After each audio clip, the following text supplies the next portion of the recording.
Buy with confidence is the Triple J Advantage. 1 year maintenance, 1 year tire and rim protection, key replacement, and $700 coupon book with every new vehicle purchase. Only at Triple J, customers first.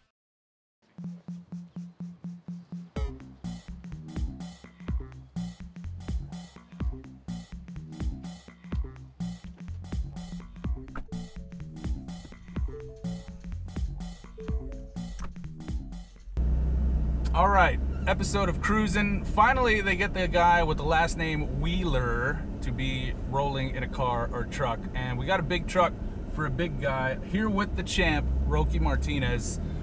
Roque, you're a big dude. Yep. And we got a big truck for you. This nice. is the Ford Raptor. It's brand new. 3.5 liter EcoBoost V6. And the Jones boys took one of these and entered it in the Smoking Wheels Enduro race. Like basically just threw some skid plates on it and go nuts. So it's capable. And I was thinking about it, it's almost a shame to drive a truck like this on the road because of what it's capable of doing off-road. But it's also got the manners for the road. It's cool, it's chill, it drives well. And I was thinking that's kind of like you. You're a chill dude, nice guy, you're humble, you're not an angry person, but you're in a pretty violent profession. Yeah, I could get angry in the ring or the cage. So, but yeah, outside of it, you know, I'm a easygoing kind of guy. So how do you find that balance? Because when you get in, I mean, you don't want to fight with too much emotion, but also, I mean, you're there to punch another dude in the face, choke him out, kick him.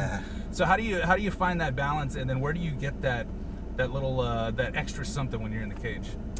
For me, man, it's just, you know, outside of the ring and stuff, I like to treat people how I'd like to be treated. So, I mean, it's not too hard to do that. But of course, in the cage or ring, it's a whole different story. You know, like you said, I'm trying to punch the guy's face, and likewise, he's trying to take mine off. So that's where you have to kind of turn the switch. And you know, I kind of go in there with that mentality. It's either kill or be killed. Yeah, and it is a job. It's a career that you've made now.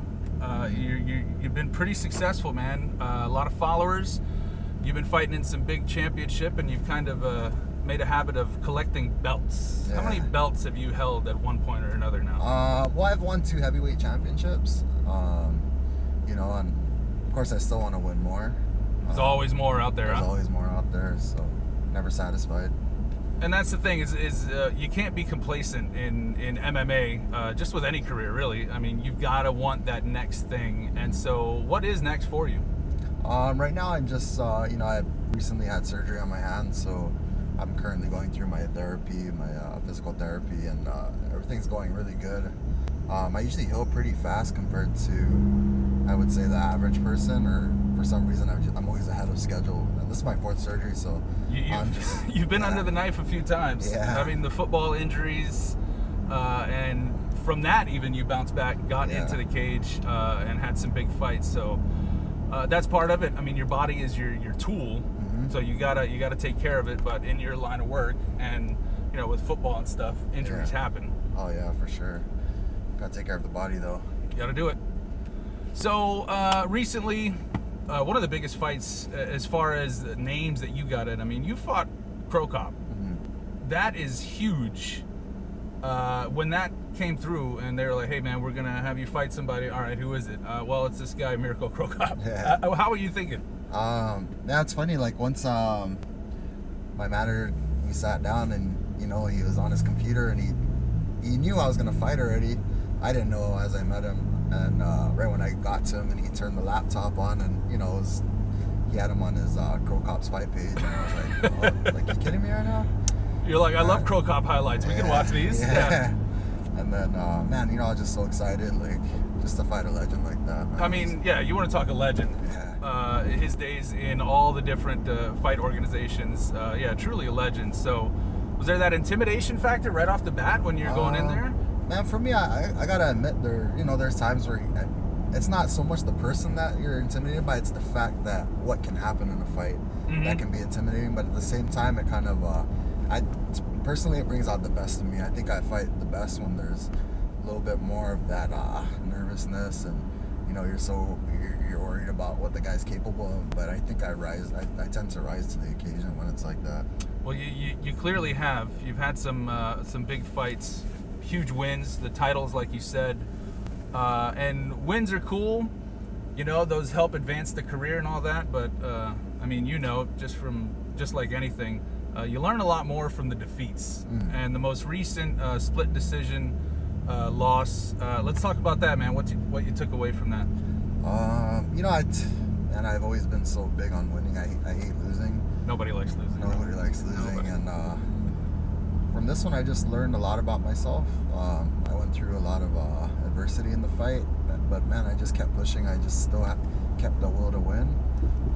You know, I thought I did enough to win, but at the same time, you know, you can't complain when it's a judge's decision. There's got to be nothing worse than a split decision loss. Yeah. You know, when I believe I got the first judge. So when they announced it, they would go one by one with the judges. Right.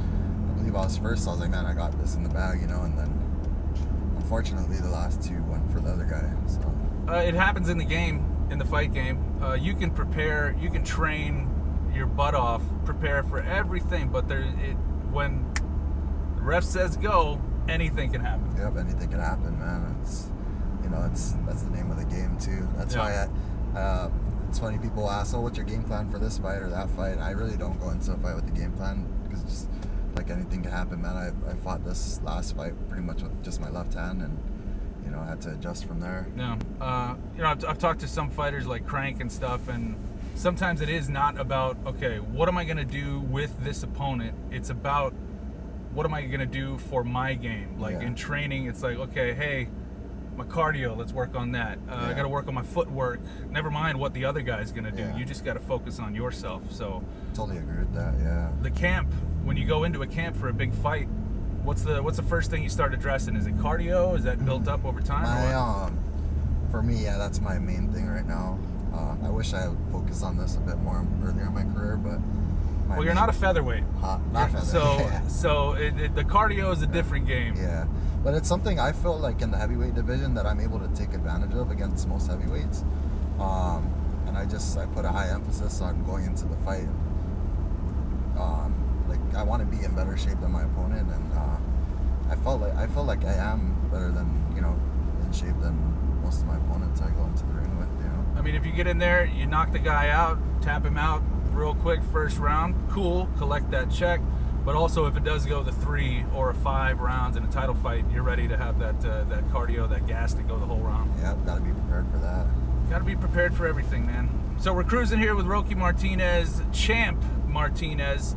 We're going to take a little bit, and we're going to be back, talk about what he's doing now that he's got some decent success.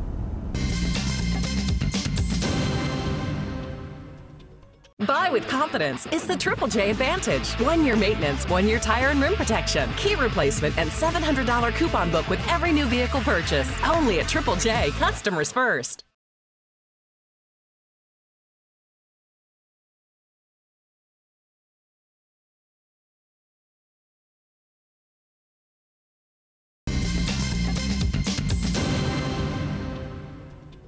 Buy with confidence is the Triple J Advantage. 1 year maintenance, 1 year tire and rim protection, key replacement, and $700 coupon book with every new vehicle purchase. Only at Triple J, customers first.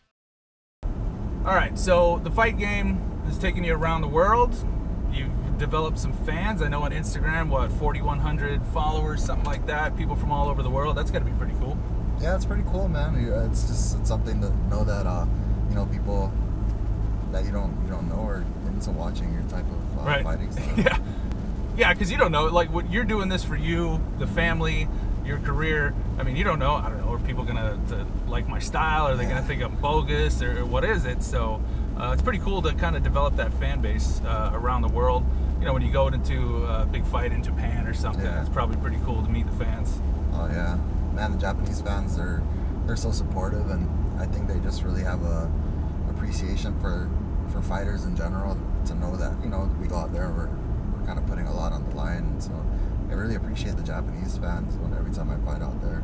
Yeah, I think them, as with a lot of MMA fans, like me personally, I could not do what you do. I'm not a fighter. I would avoid a fight at all costs. So it's kind of that, like, dude, this guy is getting in there. Both these guys getting in there, training so hard leading up to it. I mean, the fight, 15, 20 minutes, whatever, but it's the training, the so much physical, mental work that you put into it. And then to get in there knowing that, hey, man, it's punching and kicking and choking. And so a lot of us are like, I could never do it. So it's like this huge respect when we watch you guys do that. It's not easy. No, definitely not. You get times in camp where you're like, I'm done. Yeah. I mean, yeah, like I said, really the hardest part is training camp. And you gotta imagine every single day you're pushing yourself to the limit. And man, it can get exhausting. There's those days where you don't know how you're gonna make it through that day with training. But that's where that mentality, the toughness comes in, and you just gotta push through. And for me, the one that helps me get by is knowing that the harder you train, the easier the fight's gonna be. And I'd rather put it all in the line in training and just go all out, and then the fight you're as prepared as you can be. And I mean, when it comes to the fight, it's just controlling those nerves at first, and then hey, let's do it, get it on. Yeah, definitely. So you've had a lot of success, big fan base, like I said, and I think the goal for a lot of people in whatever they do is to get to the point where you can start helping, giving back to the community. I mean, family first, obviously. So you're at a point now, you're working with some big charities. Not only are you a champion in the ring, you're also a champion for Special Olympics and for GAIN. Let's talk about Special Olympics, how you got involved. I was in touch with, I forgot who was in charge of the whole thing, but they got a hold of me and asked if I was interested in. Carol and Frank, I know we've had them on the show. Yeah, so I was totally up for it, and it's always something I wanted to be involved in, but I never knew who to contact. And right, how do you go about doing it? Yeah, how do you go about doing it? So when they hit me up, I jumped on it, and it was just such a cool experience to be out there. And you always want to talk about all these professional athletes and how inspiring they are, but man, when you go to these Special Olympics, I wasn't expecting that to be as inspired as I was going to be after that. Yeah, like you said, man, a lot of pro athletes, less, physical ability, strength, all that, and a little adversity here, but some of these kids, what they're fighting through, the adults, whatever it may be, I mean, the time and dedication that they put into it is ridiculous. Yeah, I mean, it's something to see, man. I want to do it more often for sure. It's humbling, isn't it? Yeah, it is. It is. It's a great organization. They do the track and field, they do the swimming, they do the bowling. So you're going to try to be as involved with them as possible. Yeah. I definitely want to work on doing something else again. And Special Olympics, I mean, it's an international thing. So maybe, take the Guam Special Olympics working with here, and say you do a fight in Japan sometime. See what's going on out there. Maybe do something for them or whatever. I mean, there's so much you can do now that you have that platform. You've got a fan base. Like, hey, man, let's talk about this. Let's get involved. Let's do something. Yeah, sure. And what else you involved in as far as charity? I know GAIN is something you're involved in as well. Yeah, I've done GAIN. I've also done Toys for Tots a few times. That's a great one, yeah. I believe the first one I did, we actually did our own car wash, and we had people either donate money or they can bring a toy, and then we just gather it up. And then another one was just I had a toy drive, and man, the 2 times I did the Toys for Tots, we actually had a pretty good amount of stuff to give. So it's cool. Just I can imagine parents who can't afford these type of things. Yeah, for to sure. know that their kid's gonna be able to pick up something they might like or whatnot. Yeah, just that one little something, man. Just brighten that kid's day. That Christmas or your birthday, whatever it is. Yeah.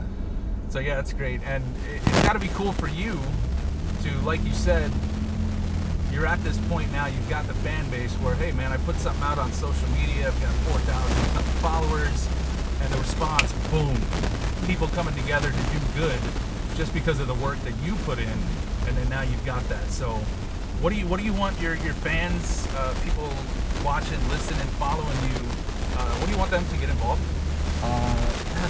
Anything, like really, it just starts with something small as helping anybody, anything. Like you said, I'm involved with GAIN as well. I mean, helping these animals too, you know, it's, you could just do a little something, man, just something good, something positive. It can spark a whole nother thing, you know. And I actually just made a post about it a few days ago, you know, just with all the negative stuff. If I can do something on the platform I have that people see, like, and they get a positive type of vibe from it, that's already starting something, you know. It's, I'm not out there trying to say, oh, I'm doing this or that just to be out there. It's, look at me, look at me. Yeah, look at me, look at me. But if I can just with the spread it, just that little positive to a small group, even if just a couple people, that those 2 people will go and spread their positive, you know. And it's something that I truly believe in, that whole you know, the attraction, the laws of attraction. Yeah, man. Pay it forward. Yeah, pay it forward. And just a little bit.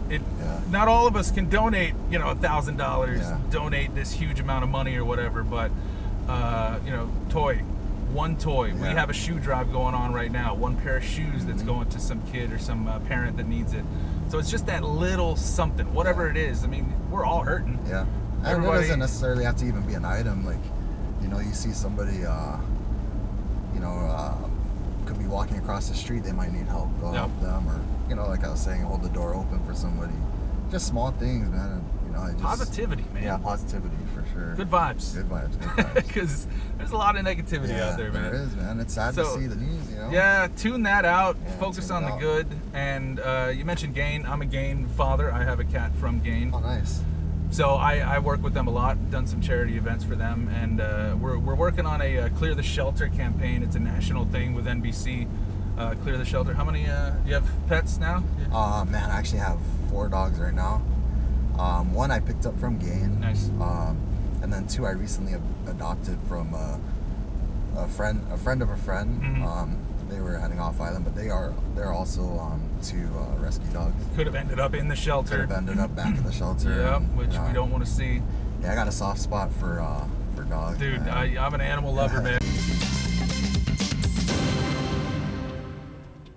Buy with confidence is the Triple J Advantage. 1-year maintenance, 1-year tire and rim protection, key replacement, and $700 coupon book with every new vehicle purchase. Only at Triple J, customers first.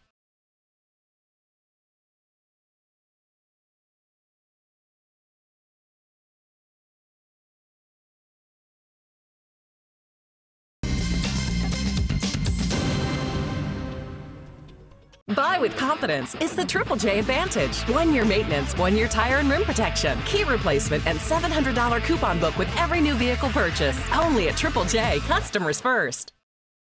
If you actually look at I was named after a saint, or my real dad, but it originally came from a saint, and San Roque is actually, when I researched it, it's actually, well, my mom brought it up to me that it's the patron saint of dogs. So wow, okay. I didn't know that. That's a great fiesta, too. Yeah. Kind of freaked me out, though, like, you know, with her knowing my love for dogs. Yeah. Huh, that's cool. Yeah. So love for dogs, and GAIN, I mean, it's, you know, go to the shelter.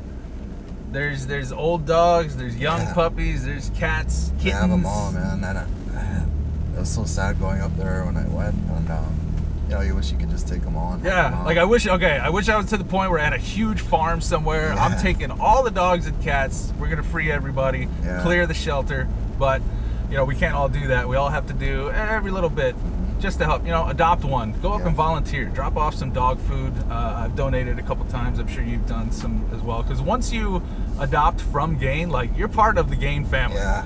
And you want to, dude, I got to make sure that all of them are taken care of, man. Yeah. Here you are now. Yeah. So, doing the charity work and being able to help give back, however that may be, in the community. But of course, you do have the career. In your 30s now, is there a plan for the next few years, or is it, hey, I got this other fight coming up, let's focus on that, not worry about what's next? As far as long term, I really want to make a good push for just see how, you know, how I really just want to keep pushing that, because I feel like I'm still getting better, even though I'm 33, and I just want to keep seeing how much better I can get, while also at the same time I want to listen to my body, and right, you know, I don't want to be that 50-year-old where I have to be wheelchaired around the house either. So yeah, I mean, we've seen pro athletes that are just like, hey man, I'm done. Yeah, for sure. Body can't do it, and you know, at that level, you got to listen to it. Yeah. And in your sport, MMA, it's not something that 60-year-olds are into. It's a young man's game. Yeah. And there's always that next crop of up-and-comers that are coming out. And the Guam scene is still alive. Jiu-jitsu, crazy. I mean, everywhere, every gym you go to, there's a world champ there. Yeah. There's a black belt here. So the scene is there. And then MMA, there's guys coming up looking to be in that big show, looking to be maybe the next heavyweight guy fighting off island or whatever. So what is next as far as fights go for you? Well, I had my doctor's appointment last week, so I'm on my rehab now. So ideally, I'm really shooting to fight by like October. It's a little close, but at the same time, I feel like my hand's healing really good. You know, if I'm not able to fight in October, then soon after that, I'm hoping. When you're ready. When I'm ready. When the body's ready. Yeah. You don't want to go in there for your sake and for the fans, like, oh, I'm going to give him 80%, you know. I'm just going to kind of, all right, I'll go in, I'll collect a check. I mean, you want to give it. Can't do that. No, no, you don't. So when you're ready, you'll get back in there. But in the meantime, is it constantly, all right, I got to maintain a certain ability, physically, cardio, or is it, man, I'm just having burgers and fries and barbecue? No, man, I'm still training pretty hard right now, actually. I pretty much keep the same schedule as a fight camp. I'm avoiding stuff that'll put too much strain on my hand. Kind of I've been working a lot on my left, so I'm actually pretty excited for my next fight to see how good my left is, and also the gun show, the double. What are we? And also I've been working my elbows on my right side, so you know, it could be a blessing in disguise. I mean, now I feel like I've added more to my arsenal, even though I had an injury. Buy with confidence is the Triple J Advantage. 1 year maintenance, 1 year tire and rim protection, key replacement, and $700 coupon book with every new vehicle purchase. Only at Triple J, customers first.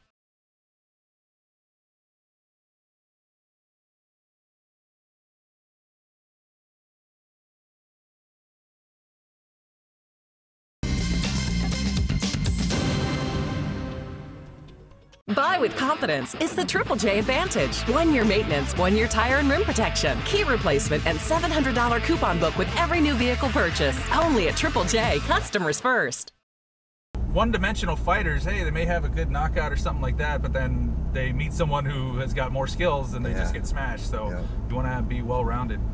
I mean, your chin is no question. We've seen that in action. You don't, you can't really work on that, but it's set already. Yeah.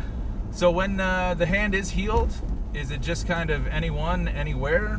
Yeah, anyone, anywhere right now. Really, I just want to get back in there. You kind of let other people handle that? Yeah. I have a friend who gets me my fights, and especially right now, coming off a loss, I can't be too picky about who or where I want to fight. Because there's kind of the game part of it. Yeah. You know, the politics, so to speak. I mean, you got to earn every shot you get. It's not just, okay, yeah, cool, go ahead. Here, you fight the champ. Yeah. You fight this guy. you got to earn it. And a loss, it is a setback, but then that just, I feel like it just makes you hungrier to get back in there and prove yourself and get back in on the win column. Yeah, it has, man. I'm just really hungry right now, you know. Hungry to get back in there and compete. Well, I've always competed all my life, so some downtime I'm usually not too big a fan of. Yeah, right. You can't stay stationary. Yeah, you got to be doing something. Yeah. Always doing something, whether it's in the cage or with a charity. Special Olympics, look them up and get involved. Also, Guam Animals in Need. They're all over social media, as well as this guy, Roque Martinez, Instagram, Facebook. You on Twitter as well? I don't have a Twitter. I tried doing it a few times, but I might get one, man. I see a lot of tagging going on there. There's a lot. Yeah, there's a lot. So. Maybe you've got more fans over there. So, all right. So, what do you want everybody to know, man, as far as what they can do and what to look out for you? Yeah, man. As we go back, we're just talking, and just everyone spread that positive vibe, and let's make Guam a real happy place again, you know. And I think we can all do that. It just starts with ourselves, and you know, also keep an eye out for some upcoming fights. Hopefully, I'll be getting. Well, we'll be following you along and make Guam a happy place from a guy who punches people in the face for a living. that's pretty funny. It's the champ, Roque Martinez. This is Cruising, guys. Make sure you follow this guy. Support local talent wherever he goes in the world. I'm sure he's going to bring back and get another belt eventually.